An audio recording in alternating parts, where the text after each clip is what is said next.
Alright, so one thing that we're all dealing with as guitar players is learning how to become better at improvising. And it doesn't matter how many years you've been doing it, there's always room to improve and become better at it. And so I just wanted to create a very quick little video here and share one of the things that I've done through the years to help develop my ear. It's a lot of fun to do. It's not revolutionary, it's nothing groundbreaking, but it's something that's very effective and it's something you can do from home. And so what that is it's playing along with the radio. As simple as that sounds, it's actually very effective. Now, it doesn't have to be the radio. It could be Pandora or Spotify or whatever. But the point is to play along with a music source where you're being given songs that you don't know, and they're in no particular order, and you have to try and figure out what they are and play along with them. It really does help force the issue of developing your ear. You have to listen. You have to try and figure out what key the song is in, and then you can start to figure out what scales to use on top of that.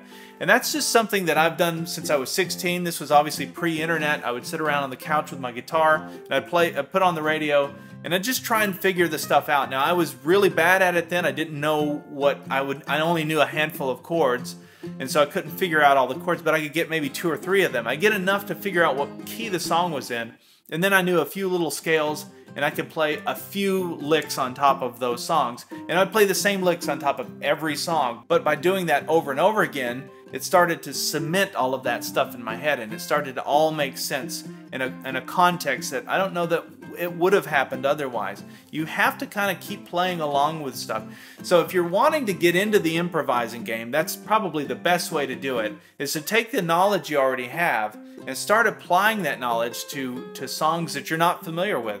That's the best way to do it, because that's kind of a real life scenario. When you go out and play with other musicians, you're not going to necessarily know all the songs. In fact, I do that all the time here in Nashville, and half the songs I've never heard of, but that's okay. And neither have the other musicians, but that's what makes it fun. It's a musical conversation that you can have with other musicians. So try that out.